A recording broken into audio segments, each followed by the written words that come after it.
భారతదేశంలో రాజ్యాంగం ఒకే రాజ్యాంగం ఉంది. ఆ రాజ్యాంగంలో ఎలక్షన్లు అనేటివి నిష్పక్షపాతంగా జరగాలంటే ఎలక్షన్ కమిషన్కు కొన్ని పవర్స్ ఇచ్చారు, స్వతంత్రంగా వ్యవహరించడానికి, సజావుగా ఎన్నికలు జరగడానికి. ఎందుకంటే ప్రపంచంలో ఈ ప్రజాస్వామ్య దేశం పెద్ద దేశం అనేది ప్రజలతో ఎన్నుకోబడింది కనుక ప్రజలకు స్వేచ్ఛగా ఉండేటట్లు అవకాశం ఉంది.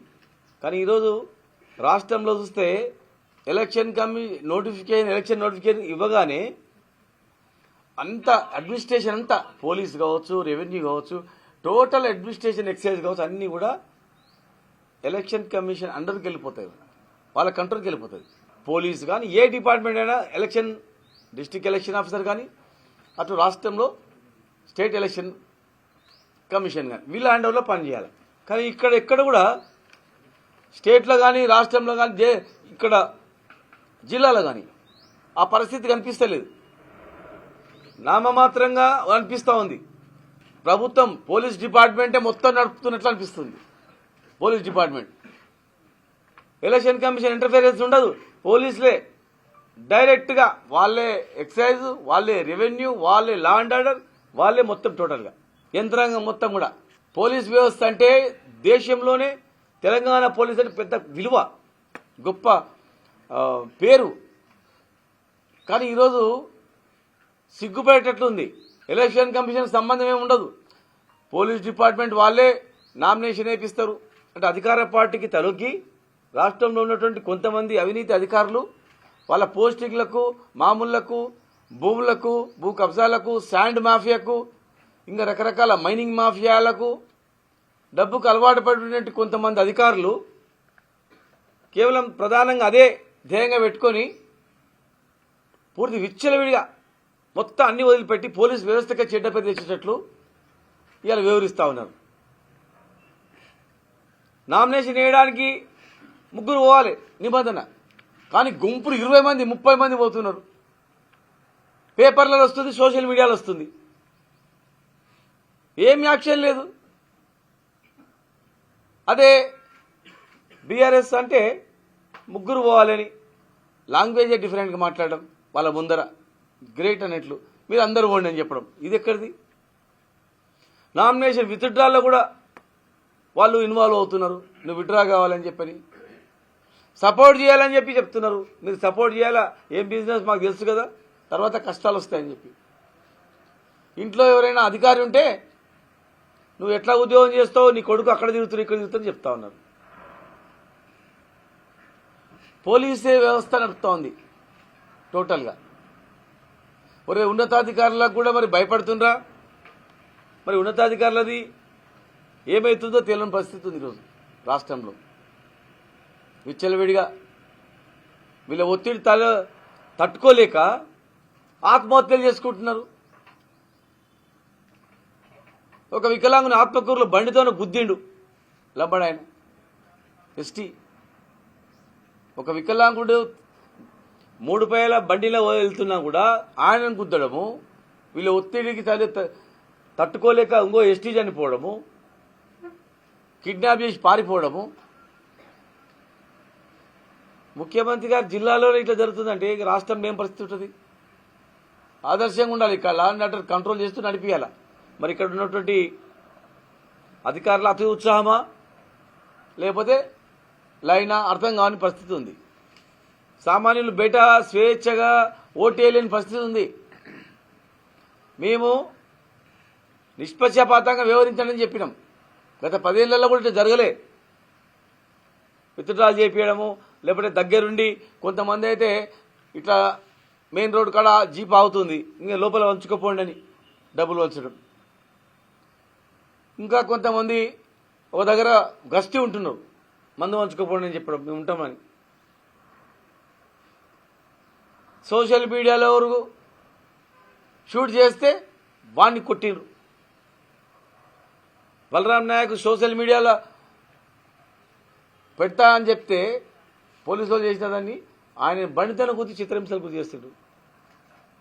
ఊకెందుకు అందరినీ విత్డ్రాల్ చేయించి యునానిమస్ చేయించుకోరాదండి, డిక్లేర్ చేయండి మీరే. అసలు రక్షకులు భక్షకులైతే ఎట్లా, వ్యవస్థ ఎట్లా? భక్షకులైతే ఎట్లా నడుస్తుంది వ్యవహారం? ఎట్లా నడుస్తుంది? ఏం దాడులు ఇవి? ఫ్యాక్షనిజం తరహాలో నడుస్తూ ఉంది. ఎలక్షన్ అధికారులకు ఫోన్ చేస్తే వాళ్ళకి అసలు మాకు సంబంధం ఏం లేదు, పోలీస్ చేస్తుంది అనే రీతిలో ఉందంట. దానికి కారణాలు ఏంటంటే ఇవే కారణాలు. వాళ్ళ బ్యాక్ డ్రాప్ ఏంటంటే పోస్టింగ్ వచ్చిండ్రు, హైయెస్ట్ మైనింగ్లో మరి వాటాలు, శాండ్లో వాటాలు, భూములలో వాటాలు, రెగ్యులర్ మామూలు, వైన్ షాపులు, కళ్ళు దుకాణాలు వసూలు చేయడము, రకరకాలుగా చేయడము, వైన్ షాప్లో వాళ్ళకి బెదిరించి ఉద్ధరియాలని చెప్పడము, లేకపోతే దుకాణం ఉండదని బెదిరియడము, ఇలాంటివి నడుస్తూ ఉన్నాయి. అది కూడా పేదవాళ్ళ పట్ల ఎక్కువ చేస్తూ ఉన్నారు. మరి పనికిరారా వీళ్ళు? రాజకీయంగా వద్దనే ఏం దాడులు ఇది? మేము ప్రజాస్వామ్యబద్ధంగా నడపండి అని చెప్తున్నాం, సమానంగా చూడండి అని చెప్తున్నాం. మేము మా వాళ్ళు తప్పు చేస్తే మీరు శిక్షించండి, కానీ ఏకపక్షంగా ఇలా ఎట్లుందంటే రాష్ట్రంలో అందరు ఏకమైనరు. బీఆర్ఎస్ఏ లేదన్నారు కదా, బీఆర్ఎస్ఏ లేదన్నప్పుడు ఎందుకంత భయం? బీఆర్ఎస్ఏ లేదని మీరు అన్నప్పుడు అందరు ఐక్యం కావాల్సిన అవసరం ఏంటి? ఇంత భయం పడాల్సిన అవసరం ఏముంది? ఫ్రీగా వదిలిపెడితే మరి ఓట్లేసి మీరే వస్తారు కదా, పార్టీ లేనప్పుడు. అందరూ జాతీయ స్థాయిలో ఉన్న కొట్లాడుకొని ఇక్కడ అందరూ ఐక్యమైపోయి ఒక్కరిని ఎదుర్కోలేక, ఒకరిని పార్టీని ఎదుర్కోలేక అందరూ ఐక్యమై మీరు గెలవాలని ప్రయత్నం చేస్తే ప్రజాస్వామ్యం అవుతుంది. అది ప్రజలు ఖచ్చితంగా తిరగబడతారు, ప్రజలు 100% తిరగబడతారు. ఎవరు కూడా హర్షించరు దీన్ని. మీరు అనుకుంటుండొచ్చు గొప్పగా ఉంటుందని, ఇంకా ఇబ్బంది అవుతుంది. అందుకే మేము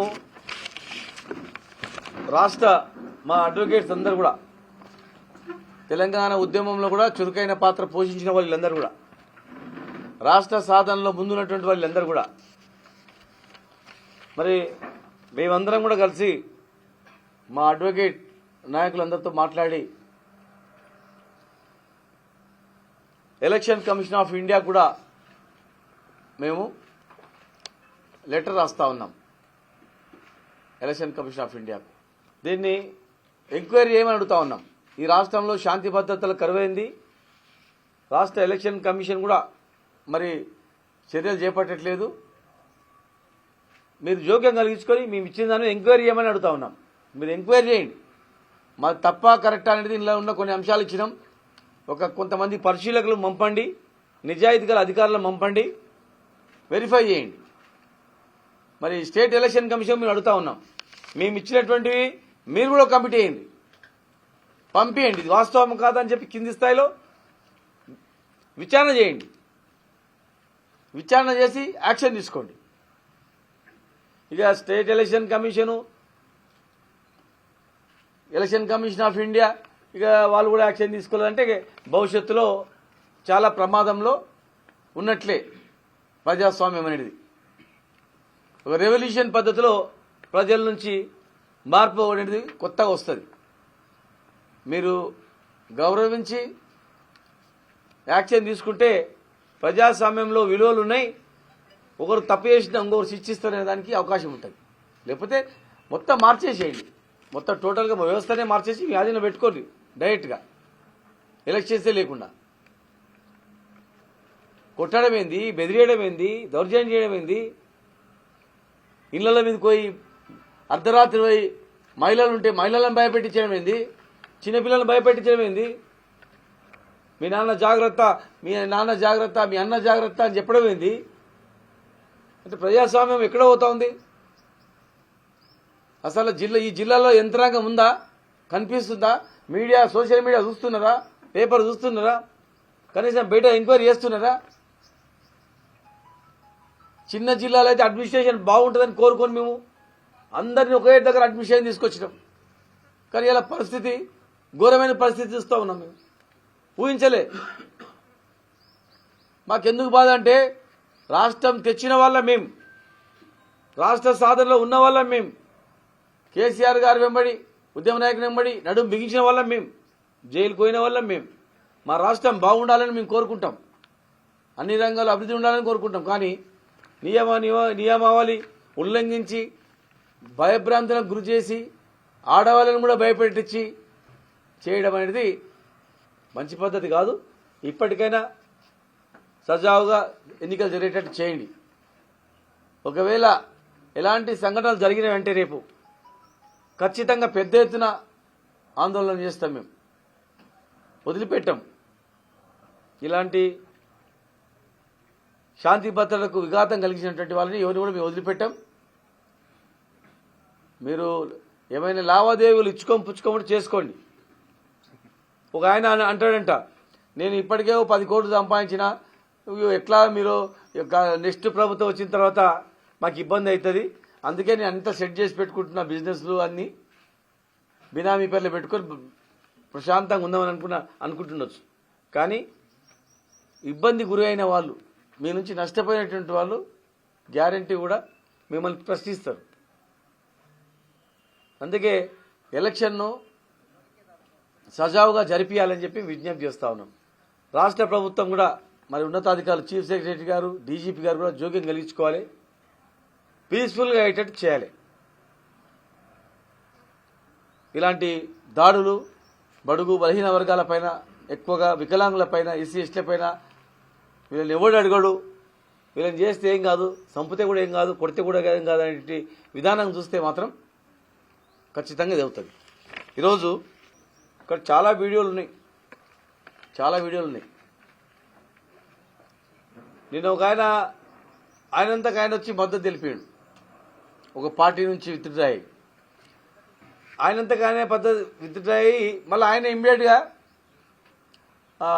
లేదు నేను ఆ పార్టీలో జాయిన్ కాలేదు, బలవంతంగా చేసిందని మళ్ళీ పోస్ట్ వచ్చింది అన్నమాట. మన వాళ్ళు పోయి అడిగిండ్రు, లేదన్నా మమ్మల్ని నువ్వు ఎట్లా పోతావు రా, ఎట్లుంటావు, ఎట్లా తిరుగుతావు రా, నువ్వు తర్వాత కష్టం కదా నీకు అని చెప్పి నన్ను మా వాళ్ళని భయపెట్టిస్తే తప్పైపోయింది, నేను తప్పు పరిస్థితుల్లో ఇవ్వాల్సి వచ్చిందని అన్నాడు. అంటే పోలీసులే దగ్గరుండి ఇలాంటి పని చేయిస్తే కేసు పెడతాం నీ మీద, ఏమనుకుంటున్నావు అని చెప్పి పోలీసులే భయపెట్టిస్తే ఇంకెక్కడ పోవాలా? రక్షకులే భక్షకులు అయితే ఎవరు చెప్పుకోవాలి? కనుక ఇవి మంచిది కాదు. ఇలాంటి సంస్కృతి ఈ మహబూబ్నగర్ జిల్లా కూడా మంచిది కాదు. ఇలాంటి అరాచక శక్తుల్ని అణచివేయాల్సిన అవసరం ప్రజలకు కూడా ఉంది. ఇలాంటి అరాచక శక్తులను మరి కనిపెట్టాల్సిన అవసరం ప్రజలకు కూడా ఉంది. మరి మీడియా కూడా ఇలాంటి సంఘటనలు ఎవరు చేసినా, ఏం చేసినా, ఎలక్షన్ ప్రాసెస్లో ఇవాళ రేపు పోలింగ్ ఉంది, మేమేదన్నా చేస్తున్నా కూడా, మా నాయకులు కార్యకర్తలు చేస్తున్నా కూడా ఎలక్షన్ నియమావళిని ఉల్లంఘించి ఏదైనా చట్టానికి వ్యతిరేకమైనటువంటి కార్యక్రమాలు చేస్తున్నా స్వచ్ఛంగా మీరు టెలికాస్ట్ చేయండి, యాక్షన్ తీసుకోమని చెప్పండి, అభ్యంతరం లేదు. కానీ అమాయకులను భయభ్రాంతులకు గురి చేయొద్దని, ఆ భయభ్రాంతులకు గురి చేయడం వల్ల నిన్న ఒకరు చనిపోయినరు, ఇవాళ ఒకరు యాక్సిడెంట్ చేసిండ్రు, మొన్న ఒక అడ్వకేట్ని హత్య చేసి పడేసిండ్రు. అంటే మేము ఏం చేసినా ఏం కాదనేటువంటి మెసేజ్ కాదు, మంచిది కాదు. ఎందుకంటే ఇలాంటి మూమెంట్ వల్లనే గతంలో నక్సల్ ఉద్యమం వచ్చింది, సాయుధ పోరాటం వచ్చింది, ఇంకా అనేక పోరాటాలు వచ్చింది. ఇలాంటి మీరు రచించేటోళ్ళే బచ్చిస్తే మళ్ళీ యువకులు ఇంకో కొత్త పోరాటానికి దారి తీస్తుంది. ఇంకో కొత్త పోరాటానికి మనం కూడా తయారు కావాలి, వీళ్ళని ఎదుర్కోవాలంటే ఇంకా కాదు ఇట్లా మనం కూడా ఇంకోటి ఏర్పాటు చేసుకోవాలి ఏదన్నా అనేటట్లు ఆలోచన వస్తుంది. కనుక అది మంచిది కాదు. ఎన్నో ప్రాణాలు తెగించి కొట్లాడి తెచ్చుకున్నాం మేము. అందరం బాగుపడాలి, అందరికీ సమాన హక్కులు జరగాలి.